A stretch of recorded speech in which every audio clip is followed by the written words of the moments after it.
আউযুবিল্লাহি মিনাশ শাইতানির রাজিম বিসমিল্লাহির রহমানির রহিম সাল্লাল্লাহু আলা মুহাম্মদ সাল্লাল্লাহু আলাইহি ওয়াসাল্লাম। হযরত নকি আলী খান ৰহমতুল্লাহি তাআলা আলাইহ তেওঁ ইউপি বাৰেলিত তেওঁ ঘৰ আছিল।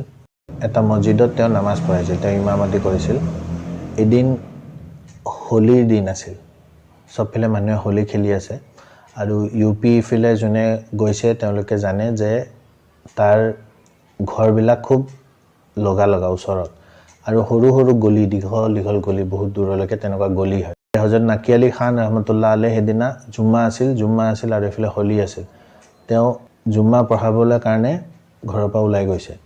খুব ধুনীয়া বগা কাপোৰ পিন্ধিছে, বগা পাগুৰি, বগা জুব্বা পিন্ধিছে, এনেকৈ লাহেকৈ ওলাই গৈছে। এতিয়া ছটৰ ওপৰত কেইজনীমান ছোৱালী, বেছি বয়স হোৱা নাই কিন্তু বহুত সৰুও নহয়, তেনেকুৱা কেইজনীমান ছোৱালী হোলী খেলি আছে। যেতিয়া হযৰত নকি আলী খান সেইফালেদি পাৰ হৈছে, তেতিয়া সিহঁতে দেখি পিনি মনত এটা চৈতানি আহিলে যে সেই মানুহজন গৈ আছে সেইফালেদি, আমি তেওঁ অলপ জোকাওঁ, মানে হোলী খেলোঁ। আৰু সেই হোলী যোনে খেলে তেওঁলোকে জানে এইটো এনেকুৱা চৈতানিবোৰ কৰিলে বেছি ভাল পায়। যোনে খেলি আছে তাক হোলী লগাই ভাল নালাগে, যোনে চাফা কাপোৰ পিন্ধি আছে, যোনে খেলিব বিচৰা নাই তাক হোলী লগাই পিনি বেছি ফূৰ্তি লাগে। গতিকে সেই ছোৱালীকেইজনী মনতো তেনেকুৱা চৈতানি আহিলে যে ইমান ধুনীয়া বগা কাপোৰ পিন্ধি আছে, আমি অলপ তেওঁক জোকাওঁ। সিহঁতে কি কৰি দিলে, ওপৰত পৰা অলপমান ফাকুৱা হাতত ল'লে আৰু হযৰত নকি আলী খান যেতিয়া একদম আহি পিনি সিহঁতৰ ওচৰত তলত পাইছে, সেই ওপৰৰ পৰা লাহেকৈ পেলাই দিলে। পেলাই পিনি গোটেই কাপোৰ, বগা কাপোৰ, ৰঙা নীলা যি ৰং বেলেগ বেলেগ ৰঙৰ হৈ গ'ল আৰু সিহঁতে খুব ফূৰ্তিত হাঁহিব ধৰিছে আৰু একদম কিৰিলি পাৰি হাঁহিব ধৰিছে। সেইদিনত সেইবিলাক আছিলেও, হিন্দু মুছলিমৰ মাজত অলপ বেয়া পোৱা পুৰি আছিলে, তেনেকুৱা আছিলে।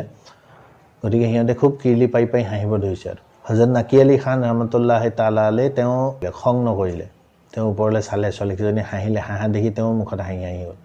তেওঁ আল্লাহ ৰব্বুল ইজ্জতৰ ওচৰত হাত দাঙি দিলে। এতিয়া সচৰাচৰ নৰ্মেল হ'লেতো বহুতৰ খং কৰিবলগীয়া আছিলে, মই মছজিদলৈ গৈ আছোঁ, মছজিদত মই ইমামতি কৰিব লাগিব আৰু মোৰ লগত এনেকুৱা কাম কৰিলে।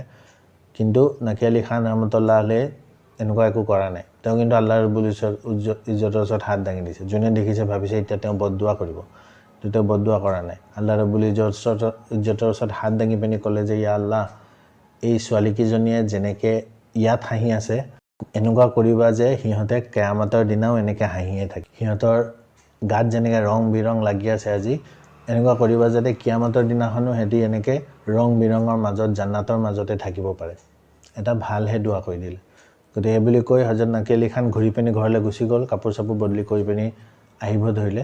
যেতিয়া আকৌ ঘূৰি আহি সেই জেগাডোখৰ পাইছে, সেই ছোৱালীকেইজনী আহি পিনি কান্দি নকি আলী খানৰ ভৰিত পৰি গ'ল।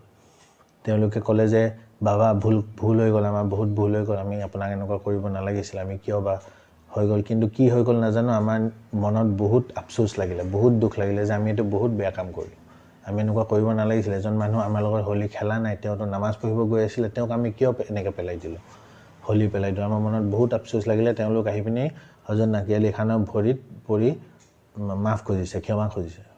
হযৰত নকি আলী খানে মাফ কৰি দিলে, কিন্তু সিহঁতে লগতে ক'লে নাই আমি এতিয়া আপোনাৰ ইছলাম ধৰ্ম গ্ৰহণ কৰিব লৈছোঁ, কাৰণ আমি আপোনাৰ লগত এনেকুৱা বেয়া ব্যৱহাৰ কৰিলোঁ, কিন্তু আপুনিতো আমাক একোৱে নক'লে, গালিও নিদিলে আৰু ধুনীয়াকৈ নিজৰ গৈ কাপোৰ বদলি কৰি আনিলে।